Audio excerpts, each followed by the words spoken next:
Hello friends, a very good morning to everyone. तो आज जो डेट है वो है 4 अगस्त और आज वेनेसडे है। तो आज मैं अपने बेटे को स्कूल छोड़ने नहीं गई थी, हस्बैंड गए थे। एक्चुअली हस्बैंड को कोई काम था तो फिर उन्होंने ही उसको छोड़ दिया था। तो फिर मैं बाहर का व्यू भी दिखा रही थी। आजकल ना नाइट में ऐसा होता है, मतलब ठंडा होने लगा है मौसम। यहाँ चेन्नई में, आपके वहाँ पे कैसा मौसम हो रहा है? क्या ठंड पड़ने लगी है क्या? तो सुबह उठते हैं ना, पूरा फॉग जैसा रहता है। तो फिर बस मैं उनको बाय करके फिर जो अपनी मॉर्निंग पूजा होती है वो मैंने स्टार्ट कर दी थी अपनी। तो उसके बाद जो है मैं अपनी चाय चढ़ा देती हूँ। ब्रेकफास्ट कभी करती हूँ, कभी नहीं करती हूँ, क्योंकि कभी लेट हो जाता है तो मैं स्किप भी करती हूँ। फिर उसके बाद जो मैं अपना डेली का जो शेड्यूल बनाना होता है वो मैं बनाने लग जाती हूँ। तो आज है 4 सितंबर और आज है वेनेसडे। तो आज जो मेरा टारगेट मैंने बनाया हुआ था कि 21 अगस्त से 4 सितंबर तक मुझे अपना जो जनरल मैथ है हमारा, उसका मैथ पोर्शन मुझे कंप्लीट करना है। तो मैं बता देती हूँ मेरा कितना कंप्लीट हो चुका और आज मुझे कितना करना है, मतलब क्या मेरा पेंडिंग रिमेनिंग चैप्टर बच गए हैं। ठीक है, तो पहले मैं बता देती हूँ मेरे क्या क्या हो चुके हैं। मेरा ये हो चुका है पाइप एंड सिस्टम, ये हो चुका है टाइम डिस्टेंस स्पीड, ये हो चुका, और बोट एंड स्ट्रीम ये भी हो चुका। This one also, this one mixture allegation ये सर ने करवाया नहीं है इसलिए मैंने किया नहीं, लेकिन मैं यूट्यूब में और किसी का वीडियो देख के, ये सर का ही अलग वीडियो होगा मैराथन के अलावा, वहाँ से मैं कंप्लीट कर लूँगी। रेशियो प्रपोर्शन ये हो गया है, एवरेज हो चुका है, CI SI मेरा हो चुका है, LCM SCF हो चुका है, और सिंप्लीफिकेशन नंबर सिस्टम ये हो चुका है। ठीक है, और पार्टनरशिप नहीं हुआ, और ये मतलब ये वाला चैप्टर पेंडिंग है, ये वाला चैप्टर पेंडिंग है, ये वाला चैप्टर पेंडिंग है, और ये आपका ये वाला चैप्टर पेंडिंग है। ओके, तो मेरे 1-4 चैप्टर बाकी है।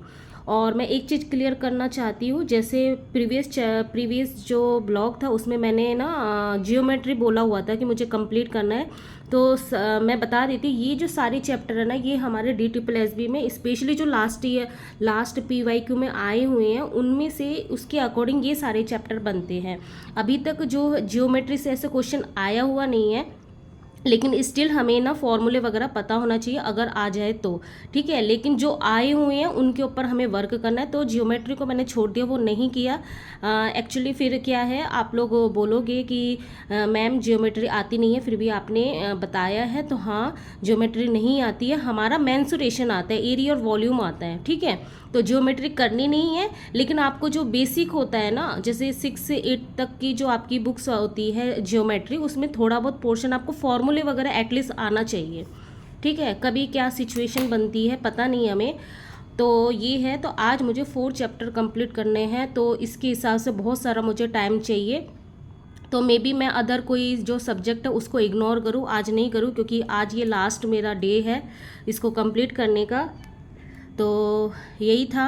फिर मैं एंड ऑफ द डे आपको बताती हूँ मेरा टारगेट पूरा हुआ नहीं हुआ। ओके, तो जैसा कि आपने देखा कि आज जो है मेरा जनरल मैथ का आज लास्ट डे है, मतलब कंप्लीट करने का उसका। तो 4 चैप्टर है, तो काफ़ी मतलब ये टाइम टिकिंग होगा। 2 आवर्स भी लेते तब भी 8 आवर्स हो ही जाता है। तो मैंने आज ना बिल्कुल भी दूसरे और सब्जेक्ट को हाथ भी नहीं लगाया था, क्योंकि लास्ट डे था, मुझे कंप्लीट करना था। और मैंने ये भी क्लियर कर दिया है शायद आपको कि ज्योमेट्री नहीं आती है हमारे DSSB जो जनरल पार्ट है हमारे उसमें, लेकिन फिर भी स्टिल आपको ट्रिग्नोमेट्री के कुछ तो बेसिक आपको पता होना चाहिए, क्योंकि कहीं ना कहीं जब हम 2D 3D यानी मेंसुरेशन का जब 2D वाले क्वेश्चन करते हैं तब उसमें क्वेश्चन आते हैं ट्राइंगल से, तो आपको प्रॉपर्टी नहीं पता होगी तो फिर थोड़ी प्रॉब्लम हो जाएगी। और एक फ्रेंड है, उन्होंने ये भी क्वेश्चन किया हुआ था कि ट्रिग्नोमेट्री हमारी आती है या नहीं आती है, जो जनरल पार्ट है उसी की बात चल रही है अभी। तो ट्रिग्नोमेट्री हमारे नहीं आती, क्योंकि जो भी चैप्टर मैंने आपको दिखाया और ये प्रीवियस एक ब्लॉग में मैंने आपको बताया हुआ था, पूरे चैप्टर PYQ जो ई बुक थी उसमें मैंने सारे चैप्टर बताए थे कि क्या क्या आते हैं DSSB में। तो ट्रिग्नोमेट्री उसमें नहीं आती है, बाकी अगर आप करना चाहो कर सकते हो, लेकिन नहीं आता है ट्रिग्नोमेट्री जो हमारा जनरल पार्ट है। तो जो मेंसुरेशन है, डाटा इंटरप्रेशन है, ये बहुत ही इंपॉर्टेंट होता है। डाटा इंटरप्रेशन ये तो ज़्यादा ही इंपॉर्टेंट होता है। इसमें से तो जैसे आप सोच सकते हो कि बहुत सारे क्वेश्चन आते हैं, क्योंकि अगर डाटा इंटरप्रिटेशन से कोई क्वेश्चन आता है तो उससे रिलेटेड 2 से 3 क्वेश्चन भी वहाँ पूछ लेता है। तो इसकी प्रैक्टिस तो हमें करनी ही करनी चाहिए। तो लेकिन ये कहीं ना कहीं आपको इसके अंदर आप देखो कि इसके इसी एक जो डाटा वाले में आप रिलेट होगा आपका एवरेज परसेंटेज, मतलब ये इससे रिलेशन होता है, रेशियो से भी रिलेशन होता है। तो कहीं ना कहीं तो मुझे ये पता था कि ये इसके साथ इंक्लूड है, इसलिए मैंने ये चैप्टर को लास्ट में रखा था। और ये इजी भी होता है, अगर आपको बेसिक एवरेज पता है, बेसिक रेशियो पता है, बेसिक परसेंटेज पता है तो आप इजीली कर सकते हो। लेकिन इसको सॉल्व करने के लिए ये भी है कि आपको कैलकुलेशन वाइज भी अच्छा होना चाहिए, क्योंकि कहीं ना कहीं उसमें बहुत सारी चीज़ें आपको ऐड करनी पड़ती है, सब्सट्रैक्ट करनी पड़ती है, परसेंटेज निकालना पड़ता है। तो कैलकुलेशन वाइज आपको बहुत अच्छा होना होगा। तो आप में से काफ़ी लोगों ने बोला हुआ था कि दी आप एक बार ना बुक का जो है पूरा अच्छे से दिखा दीजिए कि कैसे कैसे इसके अंदर क्या क्या चैप्टर है, और क्या इसके अंदर कैसा मटेरियल है, क्या इसकी मतलब आप थोड़ा सा रिव्यू दे दीजिए। ठीक है, तो मैं आपको बता देती हूँ। रिव्यू तो मैं क्या ही दूँ, क्योंकि मैं तो खुद ही एक एस्पिरेंट हूँ, लेकिन फिर भी जो थोड़ा बहुत जो है वो मैं आपको बता देती हूँ, बाकी आप देख सकते हो। ठीक है, पेज वगैरह इसके बहुत अच्छे हैं, पेज की कंडीशन वगैरह, क्योंकि कई ऐसा होता है ना बुक्स में पेजेस अच्छे नहीं होते हैं। ठीक है, तो मैं चैप्टर भी आपको बता देती हूँ कि क्या क्या चैप्टर रहने वाले हैं इसमें। ठीक है, तो ये सब कुछ है, आप देख सकते हो। इसमें से मैक्सिमम जो है हमारे जो सिलेबस है टीजीटी में, वो सारा सिलेबस इसके अंदर कवर है। कॉम्प्लेक्स एनालिसिस, इक्वेशन है, सर्वल वेरिएबल्स, देन ऑर्डिनरी ओडीई है आपका, पीडीई भी है, differential calculus, application integral calculus और एनालिटिक ज्योमेट्री।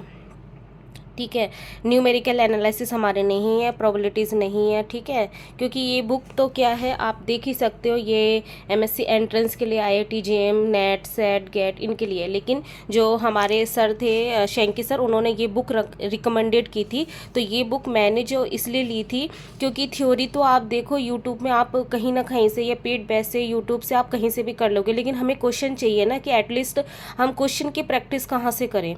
ठीक है, इसलिए मैंने ये बुक परचेज़ कर ली थी। वैसे तो सर ने ई बुक के फॉर्म में हमें दे दी थी, लेकिन फिर भी मुझे लेना था कि नहीं, मुझे बार बार प्रॉब्लम होती है, तो मैंने इसलिए ख़रीदा हुआ था। बाकी सर ने ई बुक की जो पीडीएफ है वो शेयर की हुई थी अपने टेलीग्राम चैनल में।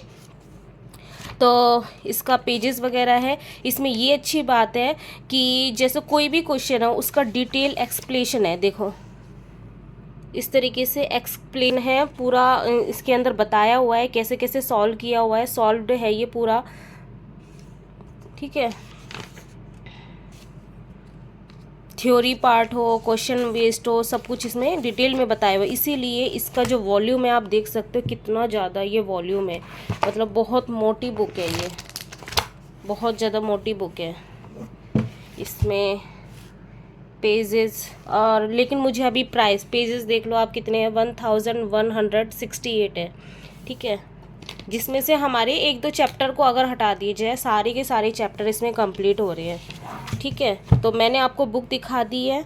ठीक है, पेज की क्वालिटी, पेज का जो है मतलब फ़ॉन्ट वगैरह और सब कुछ मैंने दिखा दिया है। कि आपने बोला था कि थोड़ा सा आप बता देना कि कैसी बुक है, तो इसलिए मैंने बताया।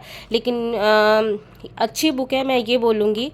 लेकिन यही है कि जब तक हम पढ़ेंगे नहीं थ्योरी, तब तक हम क्वेश्चन भी नहीं कर सकते हैं।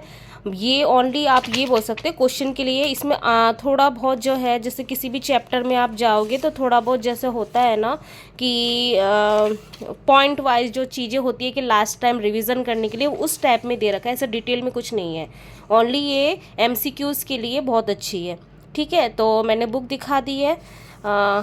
ओके देन, तो जो मैंने बुक शो की है, जो जिनका सब्जेक्ट मैथ है, ये वो वाली बुक है। आप में से काफ़ी लोगों ने बोला हुआ था कि दी एक बार आपके पास जो बुक है वो आप प्लीज़ शो कर देना, और बुक का रिव्यू भी शो करना, मतलब बता देना कि कैसी बुक है। तो बुक आप देख सकते हो, पेज क्वालिटी सब कुछ अच्छी है, और ये ओनली क्या है एमसीक्यू के लिए है।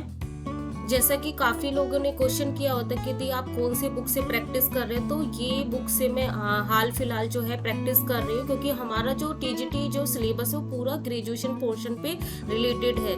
तो इसीलिए मतलब अगर आप लेना चाहते हो तो आप ले सकते हो, अदरवाइज शेंकी सर का जो टेलीग्राम चैनल है उन्होंने वहाँ पे शेयर किया हुआ था, लेकिन उन्होंने अभी डिलीट किया हुआ है। मे बी कभी वो शेयर कर दे, लेकिन उस समय तो क्योंकि कॉपीराइट का इशू आ जाता है ना, तो इसीलिए तो बुक के बारे में मैंने बता चुकी हूँ। और बाकी और भी जो फ्रेंड थे उनका ये क्वेश्चन था कि दी जो 20,000 जो न्यू वैकेंसी है वो अगर आ रही है तो क्या हमारा जो एग्ज़ाम, जिन्होंने अभी इस साल जो फॉर्म भरे हुए हैं तो उनका एग्ज़ाम क्या नहीं होगा। तो डियर ऑब्वियस सी बात है, जिनका पहले फॉर्म भरा हुआ है उनका एग्ज़ाम पहले होगा, तो इसमें कोई डरने की बिल्कुल भी बात नहीं। ये तो हमारे लिए अच्छी बात है ना कि न्यू वैकेंसी ऐड हो जाएंगी, तो हम जो भी प्रिपरेशन कर रहे हैं वो हमारे लिए बहुत ज़्यादा बेनिफिशियल होने वाला है, क्योंकि कहीं ना कहीं इस बार जो पोस्ट आई हुई थी उसमें बहुत कम वैकेंसी थी। ओनली आप देखो मैथ जो सब्जेक्ट है उसी में वैकेंसी ज़्यादा थी, मतलब जो अगर सारे सब्जेक्ट में देखे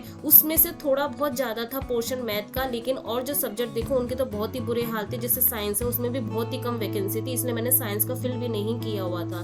तो अब जो नई वैकेंसी आएगी तो उसमें क्या है, नई पोस्ट होगी तो इंक्रीज होगी आपकी पोस्ट, तो बिल्कुल भी उससे डरना नहीं है, उससे कंफ्यूज नहीं होना है कि हमारा एग्जाम कब होगा, फिर उनका नई वैकेंसी आ रही है तो उससे हमें डरना नहीं है। मेरा जैसे मैंने प्लान किया हुआ है कि अब मैं बिल्कुल भी भटकूंगी नहीं, मुझे अपना क्या है सिलेबस पहले कंप्लीट करना है, क्योंकि अभी भी 1% चांसेस हो सकते हैं 1 वीक तक कि अगर DSSB नवंबर तक अगर TGT वालों का एग्जाम कराना चाहे तो अगर वो बाई चांस अगर दे देता है तब क्या होगा। तो इसलिए मेरा यही है कि अब मुझे सिलेबस पे बहुत ज़्यादा फोकस्ड होना है, इधर उधर की बातों पे बिल्कुल ध्यान नहीं देना। और आपको भी यही बोलूँगी, कब क्या हो जाए कुछ पता नहीं, लेकिन हाँ 99% चांसेस है कि जो नॉन टीचिंग वाली हैं उनका पहले एग्ज़ाम होगा, क्योंकि उनकी पहली जो है फॉर्म फिलअप हुए थे। जो PGT वाली है नॉन टीचिंग स्टाफ है इनका पहले फिलअप हुआ था और इनकी पोस्ट भी कम होती है, तो इनके जल्दी एग्ज़ाम होने के चांसेस होते हैं, मतलब क्योंकि TGT में बहुत सारे सब्जेक्ट होते हैं, बहुत सारी पोस्ट होती है, तो उनका एग्ज़ाम कंडक्ट कराना थोड़ा मुश्किल होता है। लेकिन फिर भी 1% चांस अगर माने तो नवंबर में अगर हो जाए, तो इसलिए मैं ये मानती हूँ कि सब्जेक्ट अपना सिलेबस पे ध्यान देना चाहिए हमें, और इधर उधर की बातों पे ध्यान नहीं देना चाहिए। तो यही था आज का दिन, फिर मिलते हैं नेक्स्ट ब्लॉग में, तब तक के लिए बाय, गुड नाइट।